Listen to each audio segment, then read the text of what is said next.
Hello and welcome to this video about woodLAB's Generate BOM. In this video, I will detail some of the Generate BOM features.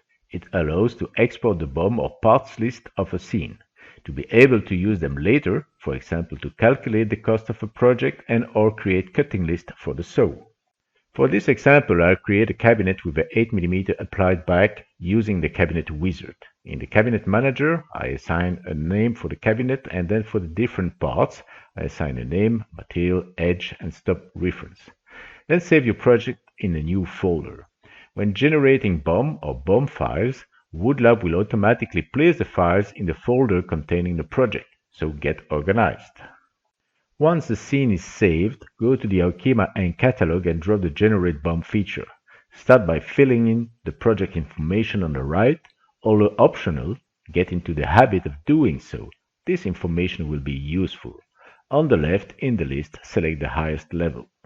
Now, let's focus on the feature toolbar. In this video, I go to the essentials. I will therefore not go into details here on the full range of BOM features. First of all, to check if the material is correct, well allocated in your project, click on the Material Manager.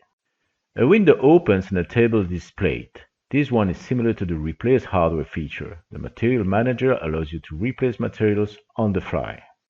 For the example, replace all 18mm MDF with 18mm white melamine plane. Then press the blue and then the green button to validate the replacement. The materials are now well allocated. For woodLAB to automatically number the parts, you will have to choose Mark All Elements under the icon with the V check in green. A window will open and you will have to enter some information. Look for the auto coding section and enter a prefix specific to this project. As a general rule, assign a short 3-letter prefix followed by an underscore. For example, I would enter BOM underscore, then click on the green button. The project now has all information needed to create the BOM. Now click on the Create BOM icon on the far left of the feature toolbar. woodLAB will then display a preview of the different files created in CSV. As you can see, woodLAB has taken into account the replacement of the material and each part has been properly numbered with the BOM prefix. Close the preview and open the folder containing the project. You will find in this folder the ICS file and the various CSV files with the BOM. Use these files to calculate the cost of the project and or import this list into cutting software.